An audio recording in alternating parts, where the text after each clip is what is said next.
Buat yang kalian tahu, bulan Juli udah beres. Bahkan sekarang bulan Agustus juga udah mau beres. Tentunya ada beberapa HP yang udah rilis. Bahkan di bulan Juli kemarin, bisa dibilang banyak HP-HP bagus yang rilis. Mulai dari Samsung sampai Oppo gak mau ketinggalan. Buat itu, mari kita bahas beberapa HP itu.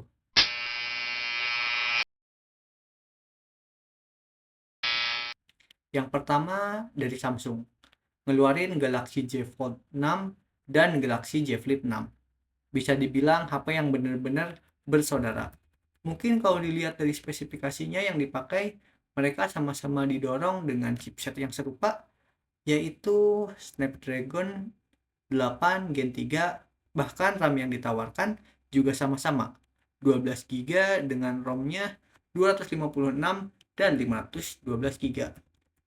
Hanya saja buat Fold 6 memiliki satu varian yang berbeda, di mana ROM-nya ditambah, ada yang 1 TB. Wah, gede sih. Terus di Fold sendiri memiliki kelebihan dari triple kameranya, di mana yang di Flip cuma 2 aja.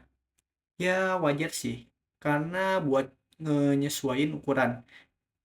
Buat spek kameranya bisa kalian lihat sendiri, bisa dibilang speknya wah sih. Dan HP ini udah pasti termasuk sama flagship, tentu dengan harganya yang mahal juga. Dan yang paling murah, di mana sekitar 17 jutaan, buat Flip yang paling murahnya, dan 26 jutaan yang Fold-nya.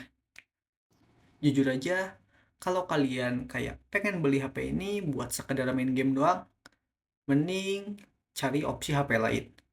Soalnya bisa dibilang kayak HP ini tuh nggak begitu enak buat ngegame. Dimana seri Fold-nya itu yang kayak kegedean, dan seri Flip-nya itu ya sebaliknya. Terus sayang banget kan, layarnya yang bisa di flip dan di fold itu kalau dipakai main game nanti malah berasa kayak takut gampang rusak. Dan pasti perbaikannya pun ya bakal mahal lah. Dan kalau dilihat-lihat dari desainnya secara teliti, HP kayak gini tuh bener-bener kelihatan profesional. Dan diperuntukkan kayak buat kerjaan banget. Bukan buat main-main. Main game doang. Terus kayak ya gitulah.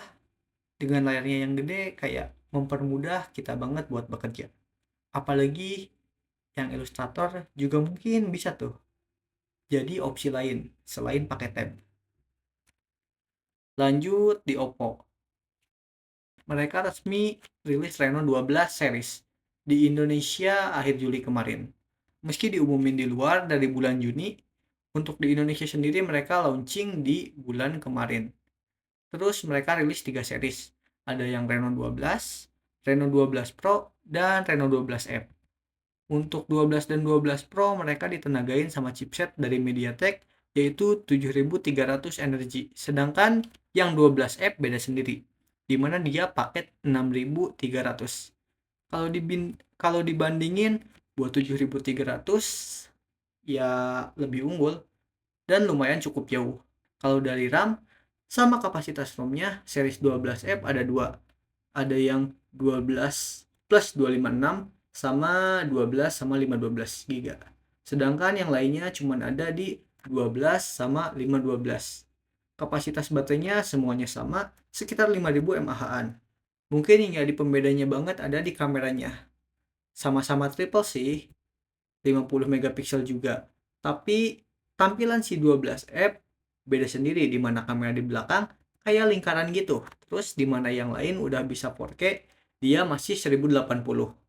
Sedangkan 12 sama 12 Pro kamera depan mereka cukup berbeda jauh, di mana dia sama 32 megapiksel sedangkan yang Pro 50 megapiksel sendiri. Untuk lengkapnya bisa kalian lihat sendiri atau baca di web resminya Oppo. Harganya sendiri kalau di web official 12F masih 6 jutaan. Kalau di toko online udah ada yang jual lebih rendah. Terus untuk Oppo Reno 12 sekitar 7 jutaan dan yang 12 Pro di 8 jutaan. Tapi kayaknya di antara itu yang 12 biasa udah cukup deh kalau dilihat dari speknya. Terus ada kelanjutan dari iQOO. Yang dulu kita bahas di mana dia ngeluarin seri slide-nya, yaitu iQOO Z9 Lite. Dengan tampilan yang hampir sama dengan sebelumnya, cuman perbedaannya ada di chipset yang dipakai dan varian kapasitas sama kameranya, di mana dia pakai MediaTek 6300. Terus RAM-nya 4/6 GB buat variasinya, dan kapasitas ROM-nya cuman 128 GB doang. Yang ini kameranya juga lebih dikurangin, di mana mode videonya aja cuma sampai 1080 pixel, kamera selfie-nya pun cuma 8 megapiksel doang. Sisanya hampir sama, tapi buat charge-nya ini masih terbilang cukup lama dari yang Z biasanya, di mana dia tuh masih 15 watt. Sayangnya ini belum ada info resmi buat di Indonesia dan masih rilis di India aja sih. Mungkin cuma segitu aja yang di-highlight sama gue. Soalnya di bulan kemarin tuh banyak banget yang rilis. Cuman mereka tuh tulis di luar Indonesia dan kebanyakan di Cina. Kayak iQOO Neo 9S, Realme GT6, Honor 200 series, Xiaomi Mix Fold 4, sama Xiaomi Mix Flip, pokoknya banyak lah. Dan kalau dipikir-pikir, di bulan Juli itu banyak banget HP yang terbilang kelasnya nggak ramah buat kaum mendang-mending. Soalnya harganya juga dimulai dari 5 jutaan. Dan yang kita tahu, banyaklah di Indonesia ini yang masih mikir-mikir buat beli HP di harga segituan.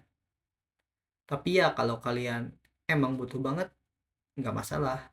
Itu pun HP yang rilis di bulan Juli itu bener-bener bagus semua. Kalau kalian suka sama videonya, boleh like dan subscribe. Gue Zen, makasih yang udah nonton.